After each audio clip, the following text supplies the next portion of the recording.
a esquerda governa certos estados do Brasil. A esquerda governa a Bahia, por exemplo, há 4 mandatos. A polícia da Bahia é uma das polícias que mais matam no Brasil. Então isso mostra uma coisa muito séria, muito séria. Mostra assim, não havia uma política alternativa, ou melhor, a esquerda no governo não quis ouvir os estudos de política alternativa que existiam, certo? E que foram formados por universitários, por pessoas vinculadas a lutas, por exemplo, de direitos humanos, que foram esquecidos. Tem estudos muito interessantes que mostram, por exemplo, o Brasil é o 2º país em encarceramento no mundo. O 2º encarceramento. E o encarceramento no Brasil é absolutamente irracional. É irracional. Você encarcera um cara que tinha lá 3 cigarros de baseado, né? E aí você vai e coloca ele na cadeia, ele encontra o pessoal do PCC, que comanda a cadeia, ele só não tem como sobreviver, não se entrando na facção, entendeu? E aí você está fortalecendo a facção. Você está fortalecendo. Ao invés de você pegar essas pessoas, por que encarceramento? Bem, primeiro, por que as drogas não são legalizadas? Já começa por aí, né? Porque eu acho que o último número que eu tinha visto, 45% das pessoas estavam lá por tráfico. Acho que é o que mais prende. É o que mais prende, 45, se eu não me engano, né? Quem não souber que corrija, mas acho que é o último número que eu tinha visto. Em cima do quê? Em cima do quê? Você não tem nada mais irracional na nossa sociedade do que essa política contra drogas. Ela é ineficaz, nunca deu certo, ela só é uma política que acaba colocando as pessoas pobres na cadeia, certo? E mais, qual é a legitimidade do Estado de gerar para você e falar, não, você não pode tomar isso, não pode tomar aquilo, não pode tomar aquilo, mas você pode tomar isso, isso e aquilo. De onde você é o a Estado favor de acha... liberar todas as drogas, isso aí é produção consenso. Sim, né? sim, assim, completamente. A galera tá vendo o que você está falando, mas já é um pensamento seu de sempre, né? Você é a favor da liberação. Inclusive, professor, recente eu vi uma frase sua que eu acredito que só poderia vir de um psicanalista, uma frase dessa, que as drogas não destroem a família, o que destrói a família é a própria família. Sim, não, eu acho surreal esse discurso, porque parece assim que a família é um ápice de normalidade, de tranquilidade, um lugar natural, idílico, entendeu? Aí de repente chega uma força exterior, né, do mal, né? Pá, as drogas, e terminam com aquele idílio, termina com aquela coisa linda, maravilhosa, sabe? Aquelas imagens que tem um córrego lá no fundo, aí tem um solzinho aqui, tem umas flores lá.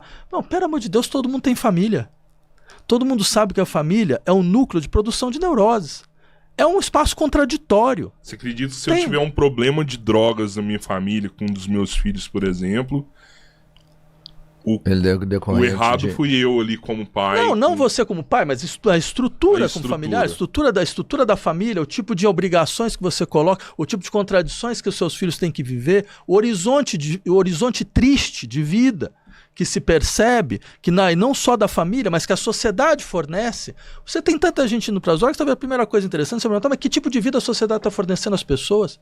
Uma vida completamente precária, completamente insegura, uma vida, sabe, veja, você tem crise ecológica, você tem crise social, você olha para o futuro e você não vê nada claro hoje em dia.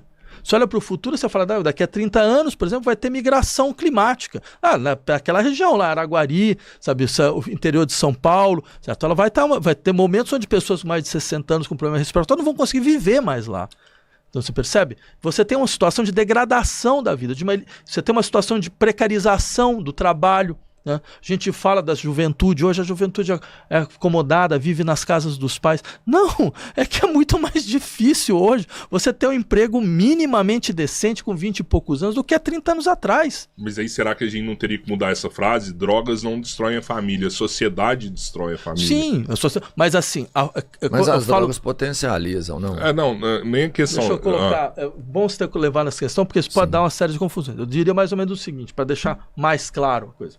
Bem, nossos núcleos de interação social são cheios de contradições. São núcleos de amor e são núcleos de violência. A família é um exemplo muito clássico nesse sentido. É um núcleo de amor, claro, de acolhimento, e também um núcleo de violência e de destruição. E é importante entender isso, não para ter raiva da família, mas para saber lidar melhor com essas contradições. Certo? Só que o que acontece, ao invés da gente pensar as limitações desses nossos núcleos, das nossas instituições, do que é uma vida na família, do que é um trabalho numa empresa, do que é a nossa relação com o Estado, a gente elege alvos que falam, não, que desestabilizam a coisa. Parece que se tirar as drogas tudo fica bom. É claro que não vai acontecer isso, é claro que não vai. Por uma série de razões. Primeiro porque, bem, a drogadição, ela aparece, entre outras coisas, exatamente entre outras coisas, pelo fato de que você não sabe mais como lidar com as contradições nos seios dos quais você está. Né? Então a droga é uma válvula de escape. Segundo, nunca existiu sociedade sem drogas. Nunca vai existir. Não tem nenhum caso na história que você tem uma sociedade sem drogas. Então é toda uma questão, mas por que então toda essa problematização em cima de um processo que agora, vamos colocar as coisas no centro, é natural, faz parte das sociedades. As sociedades produzem normas, produzem leis, produzem sofrimento, produzem drogas, né? E elas sempre vão funcionar assim. E mais, se você é uma pessoa que, bem, você tem sua vida, você tem sua autonomia, você tem suas decisões, então afinal de contas é você que decide sobre o que você vai usar, o que você não vai deixar de usar. Mas e quando as drogas elas se tornam um problema de saúde pública? Você fala essas pessoas que entram num processo de drogadição dentro do uso... Eu penso, por exemplo, igual na sociedade americana, que o americano tá drogado ali, a sociedade inteira danificada por conta de uso de drogas. A sociedade inteira tá danificada por causa do capitalismo. Então, mas eu vou além da cabeleira. A adicção não é uma doença? Então, das pessoas que usam drogas, quantas são adictas? Vamos colocar o recreativo, então, que não vamos pensar assim, né? Vamos botar o chamado uso recreativo de drogas. Bem, é para 90%. Nosso problema é 10%. O adicto é um número... É um enorme, porque assim, a gente não tem ideia do tamanho do uso. Pessoas que vão para o trabalho precisam usar drogas. O sujeito que dirige caminhão, ele precisa estar drogado, porque senão ele não consegue entregar a sua carga. O cara que trabalha no hospital droga porque ele precisa ficar 20 horas trabalhando. Né? O sujeito que está lá que trabalha no mercado financeiro droga para conseguir aguentar o processo de pressão que existe, sabe, no seu cotidiano. Então, vamos colocar todo mundo que usa mesmo? E vamos ver, afinal de contas, desse todo mundo... Onde é que está o problema? Se o problema está nesses 10%, então você pega todo o dinheiro que você usa para as políticas de combate ao tráfico, joga tudo nesse pessoal, faz uma política boa de integração, de acolhimento, de saúde, sabe? Pega o pessoal que está na Cracolândia, em vez de botar eles saírem correndo de um lado para outro, faz um trabalho real, que procura realmente resolver aquela situação, usa o dinheiro da prefeitura para isso, aí você vai ver resultado. É porque o que acontece que a gente, e aí sim é o estigma, né? É que todo mundo que tem um problema com drogas em casa sofre muito, porque a mãe não quer ver o filho ali, porque o que acontece na vida real é que é o seguinte, geralmente é o cara que a gente vê drogado na rua aí, não é o usuário geral, porque o recreativo, o cara tem a grana, ele vai lá, banca e se diverte. Mas o cara que não tem e que entra no vício, é o cara que vai roubar, é o cara que depois vai ser baleado pelo policial porque estava roubando. Sim. Você entende? E aí você vê um trauma realmente dentro das famílias, entendendo a posição da família nessa relação, muito traumático para todos os lados. Para o moleque que está lá e não consegue se controlar, para a mãe que está vendo que o moleque está se ferrando ali e sabe o final dele, o que vai ser o final de um moleque desses cai. E aí, cara, generalizar, tipo assim, e eu tenho medo de falar, porque quando a gente fala sobre liberação de drogas, a gente lembra desse sofrimento, mas não vê o efeito total, né? Que é tipo assim, a política correta, os números reais.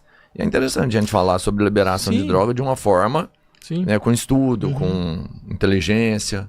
Né? Não, você tem toda a razão de levantar essa questão. Eu diria o seguinte, a melhor maneira de tratar desse problema não é a maneira como nós estamos tratando.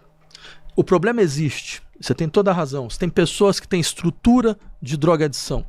E essas pessoas, elas dentro de situações de pressão, elas têm esse tipo de reação, que são reações autodestrutivas bastante profundas.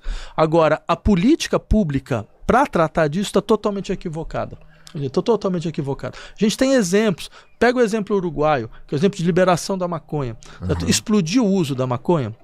Virou um paraíso de maconheiros? Não. Você consegue, inclusive, saber melhor quem é que tem problema, onde que está, você consegue controlar melhor, você consegue ter uma ideia do ponto de vista da saúde pública muito mais precisa, como você vai intervir na saúde pública nesses casos, né? E é muito interessante esse exemplo que você pegou do filho que desestabiliza a família, porque se você pegar essa família, você vai descobrir, tem outros filhos, os outros filhos também usam. Certo?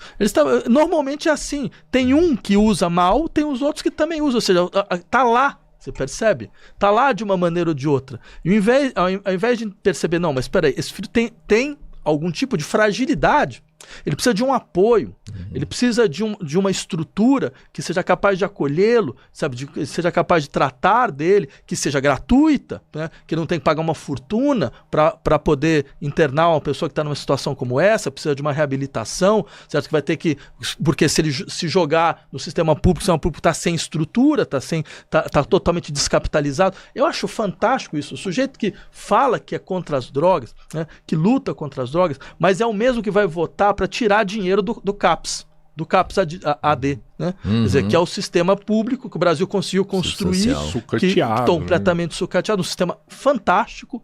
Assim, o Brasil às vezes fazem coisas que ninguém acredita, né? Quer dizer, que é um sistema que, se você tivesse de capitalização adequada, ele conseguia dar conta. Ele conseguia responder muito melhor, todos os problemas, muito melhor do que está acontecendo agora com todo esse dia. Assim, em vez de você gastar dinheiro com helicóptero, certo? Você gasta dinheiro com CAPS.